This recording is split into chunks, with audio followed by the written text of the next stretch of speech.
let me transition to my next subject, because this next subject is near and dear to my heart. I must say it is.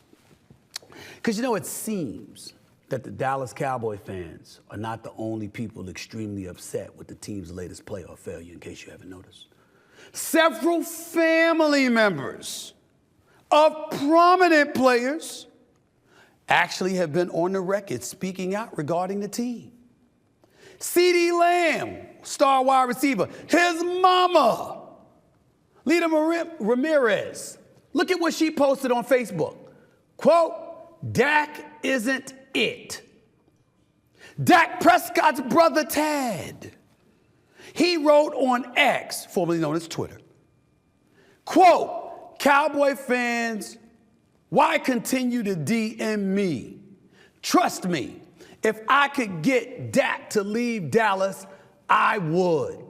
I, too, want him out of Dallas. And then there's Micah Parsons' brother. We all know who Micah Parsons is. Modern-day Lawrence Taylor, that brother, that special brother. I don't care how he looked, and you do double and triple teaming him. Micah Parsons is big time. His brother knows it. His brother's name is Terrence Parsons, Jr. He also took to X/Twitter to say, quote, I can't wait because y'all are really clueless out here. Laugh my effing ass off. The greatest crimes to this man is being done by his own organization. Y'all gonna miss him when he's gone. Now, I must confess, I can't help but laugh.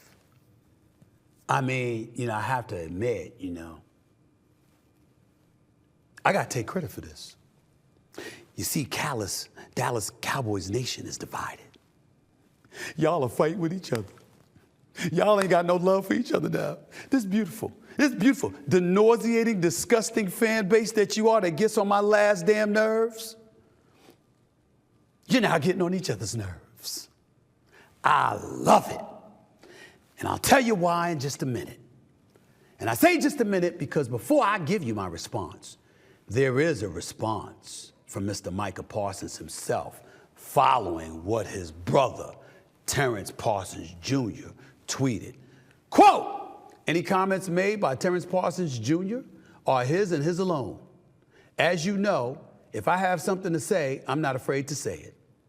I love my team. My brother's on my team in the city of Dallas, and I'm more committed than ever to bring a championship to the greatest fan base on earth. Good cleanup on the part of Micah Parsons. And in all fairness, let's be very, very clear about something. Micah Parsons has never given any kind of indication whatsoever that he wants to be out of Dallas. So his brother was out of pocket by tweeting what he tweeted. It's perfectly within his right to do so. You're going to miss him when he's gone, but that implies he wants to leave. Now, maybe Micah Parsons wants to be in some place like Philadelphia. I don't know. I can't imagine him wanting to leave Dallas for football reasons. They are America's team. They are the most expensive franchise, worth $9 billion when the average NFL franchise is worth over $5 billion. All of those things are true. But the flip side is, no matter how great you are, wearing a Dallas Cowboy uniform, even I have to admit, brings you marketability and allows you to make additional dollars off the court, off the field rather. So I get that. But let me get back to the bigger point here, which is this. Dallas Cowboy fans, it's your fault. You brought this on yourself. You see, let me tell you a little secret, because I'm tired of being right, because I've been right for 29 straight years, so I've been rubbing it on y'all long enough. I'm going to give you a reprieve, and I'm going to give you some little insight. You see, those are human beings who play for you. Human beings with egos who either respond to pressure or succumb to it. Some are made for it. I ain't worried about no Micah Parsons. I don't care about he didn't have a sack or anything like that. When you double and triple teaming him, what the hell you expect? But I know that brother's a rough rider. I know he's something special. When Trayvon Diggs comes back, that's going to elevate your secondary even more. And you won't see Stephon Gilmore getting burned like he did against Green Bay. That's true, too. And the rest of this chance, yes, we know that Dallas needs to get more size at the linebacker spot because we know when you penetrate the initial line of defense, their secondary is relatively soft, very fast, okay, very fast, very athletic, but not a lot of girth, which means you can ground and pound them. And if you ground and pound them, they got to stack the line. When they stack the line, it depletes their secondary. When your secondary is depleted, you can take advantage of it, which is what Green Bay did, led by Jordan Love. And Romeo, where art thou, Romeo Dobbs, along with Christian Watson and others. We know this.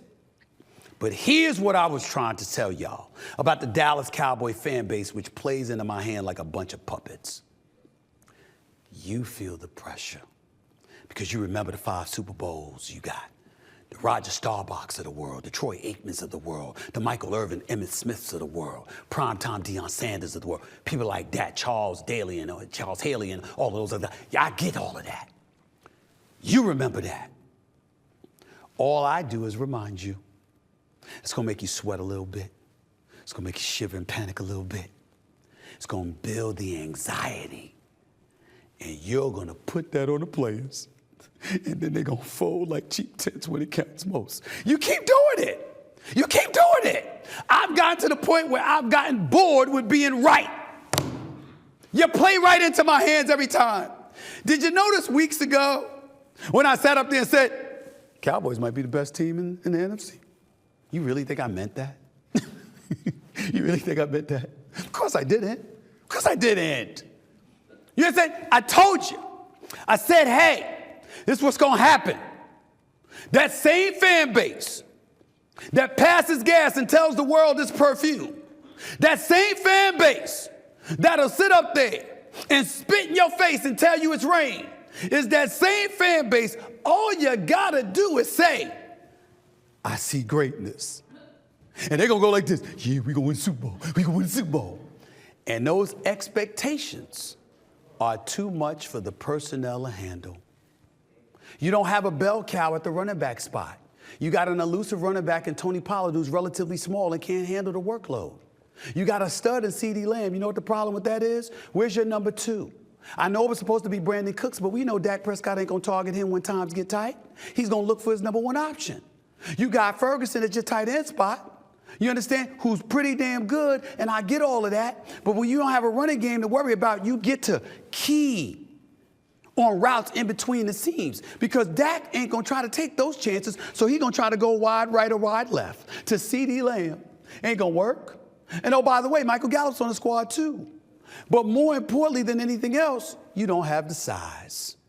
You played right into my hands. I knew it. All I had to do was praise y'all. And y'all would get your hopes up and come crashing down like a damn bag of bricks. And that's exactly what you did. And now, to tip the scales even more, you've turned on each other. You got the mamas involved. You got the brothers involved. I mean, Terrence Parsons Jr., what you doing saying something like that? You know better. Micah Parsons is his own man with his own podcast, his own outlet. And you know he's absolutely right. You know he's absolutely right. He ain't scared to say what he want to say. But you spoke anyway because you're frustrated, because you're a Cowboy fan and you're disgusted with the organization because they're not giving him the parts that he needs, right? Tell the truth.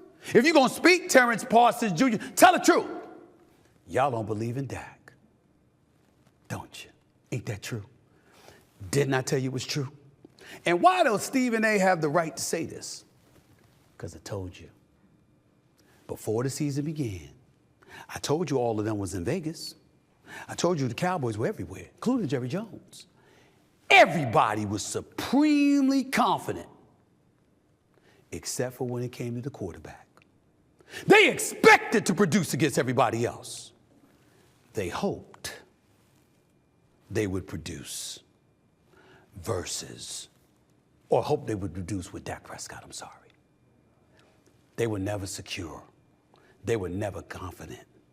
They know that when times get rough and clutch, palms get sweaty, asses get tight. And somehow, some way, you're going to have rough riders who stand up to the challenge and they're ready to roll. You're going to have others who fade and fold. The kind whose brother ultimately reaches out to the public after sticking out his chest for years, wanting his brother to get paid and wanting his brother to be recognized and wanting his brother to be appreciated. Now that your brother didn't show up, Tad, here you are bitching and moaning about how the fan base getting on him. I thought he was the quarterback of the Dallas Cowboys. That's what I thought. I'm just saying.